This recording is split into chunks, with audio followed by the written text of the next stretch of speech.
Hey you guys, welcome back to my channel. If you are new, thank you so much for tuning in. My name is Courtney. Today I have got a very quick, easy, and cheap pet-related DIY that you could do for anything really that sheds. Dogs, cats.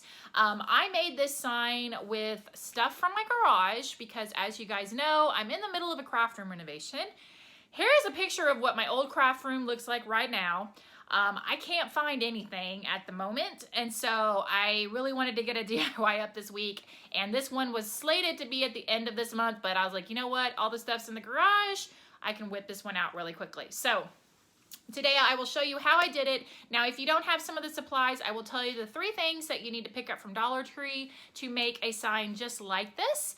And then I did find the black paint, so I'm hoping next week's DIY, at least as of now, the plan is that you guys will get to see how I did my $10 large scroll canvas sign. So here's a timestamp to get straight to the tutorial. For the rest, I will give a quick craft room update. So they came and painted and fixed the sheetrock in February, Saturday, February 23rd, 22nd, 24th, one of those days. They used the lovely smelling oil-based paint. My house smelled terrible for a week, and then there was a mishap with the molding, so they actually had to come back that next Friday and do a little bit of touch-up, and then they forgot an underneath side of a shelf.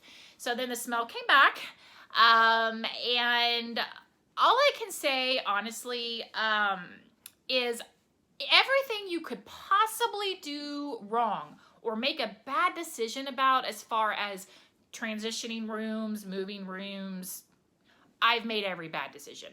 I don't know if that makes sense, but basically what I'm saying is there was no pre-thought in doing this in an organized fashion, as that picture I showed you guys. Basically, everything that was in my office, which I called the hot mess room, needed a place, and so, okay, it needed to go in this closet. Well, you guys know that all of my craft supplies were in that closet, so what did I do? I just started pulling stuff off the shelves, and like there was no rhyme or reason. I was, grabbing boxes. Every time I went to Costco, I was like, I need 8 boxes, and they're like, man, why do you need 8 boxes? I'm like, just put one item in each box. I need these boxes. And so I had boxes everywhere, bins everywhere, and I literally was just putting stuff everywhere.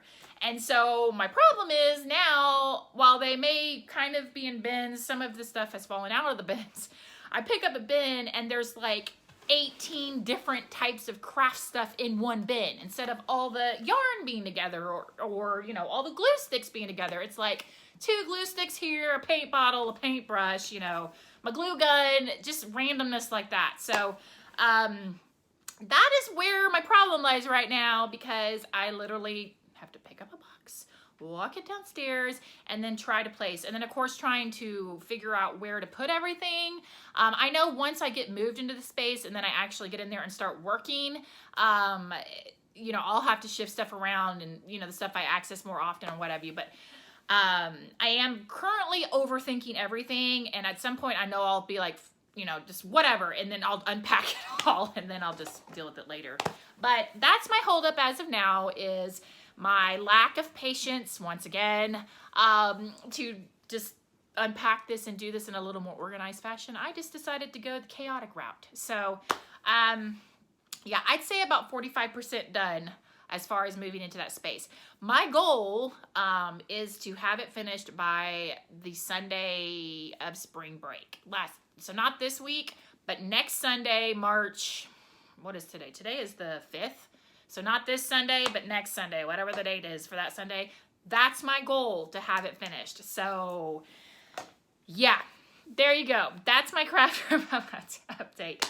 I just don't even know. And I did also want to say I am still doing a 10,000 subscriber giveaway. The items that I have started pulling together for it, they're in bins scattered around the room. So it may be 15,000 before I actually get the 10,000 one out. So don't think that I've forgotten. I haven't. So, all right, guys, there's my babbling update on my craft room. If you don't follow me on Facebook or Instagram, you guys, that's where you'll get some sneak peeks. And I do have the dupe challenge that I just announced for March on my Facebook group. It's Pier 1 this month. Anyone who participates will get in for a drawing for my one of the little Ladybug Vacuums, which I need to find is also somewhere in this craft room. So yeah. All right, guys, without further ado, let's get into this really quick and easy tutorial. Okay, you're going to need to start with some type of board. So I had this 1x8 that I hit with my electric sander, kind of hit the corners. If you don't have a board, just pick up a sign from Dollar Tree. And I'm going to use the Minwax Dark Walnut Stain, and I am simply going to put on one coat on the front, sides, and the back. Now, obviously, if you're using a Dollar Tree sign, you wouldn't probably be able to stain it. So you could go ahead and paint it and distress it and get your look that you want to go for. You could also pick up a canvas from Dollar Tree if you wanted to do that. You could also pick up a picture frame. There's a lot of options that you could do, and you could pop out the glass and put popsicle sticks behind it and make it look kind of like a little shiplap wood sign. So there's several options, but like I said, I'm gonna go ahead and put this on here, and then I'm gonna let it sit in my garage for 24 hours.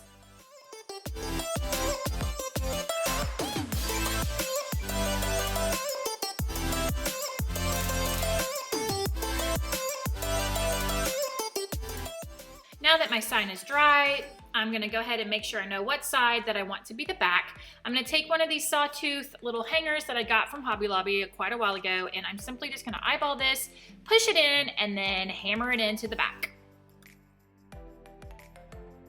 All right, that's all done. Now I picked up this really cute lint roller from Dollar Tree. No, I did not. I picked it up from Target, just kidding.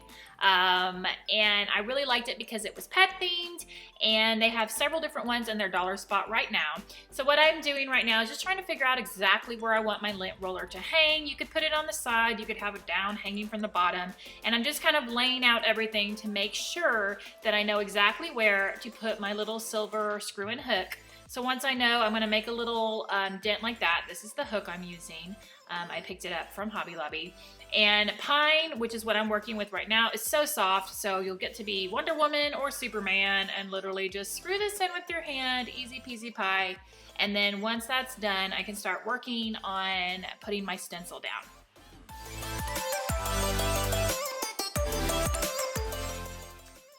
Okay, my stencil is on, which I did make this stencil on my Cricut machine. I will tell you in a minute other options, but I will be using the Waverly Chalk Paint in Ivory from Walmart. And then I will also be using a foam stencil brush. When I'm stenciling, I prefer to use these as opposed to paint brushes. So all I'm gonna do is put some paint on my brush, dab a little bit off, and then I'm just going to make sure that I'm going up and down, not a swiping side to side motion, because that could push paint underneath your stencil. So you just want to make sure you're going straight up and down and making sure to cover the entire thing. And then once I'm finished going over this, I'm going to pull my stencil off immediately. Now, if you do not have a Cricut machine and can't do this option, you can go through, and there's several other options. So Dollar Tree does sell vinyl letters, as does Hobby Lobby and Michaels. You could get vinyl letters and put them on. You could get even just some stickers and Mod Podge those on there.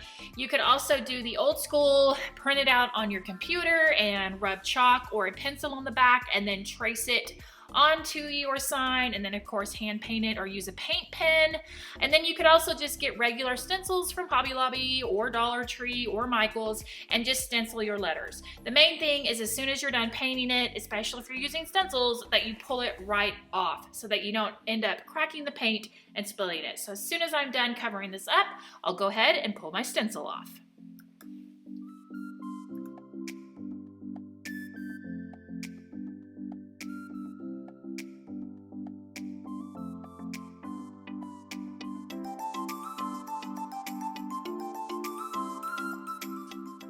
Okay, and my stencil's off, and now I'm just going to go ahead and finish weeding out the letters here, and then this is my last step. Once I do that, I can let it dry, obviously, and then hang my lint roller. Now, you could add paw prints to the bottom, you could add your pet names, I mean, you could fill the space if you wanted to, but I just like these 2 words on mine, so that's how I'm going to leave it.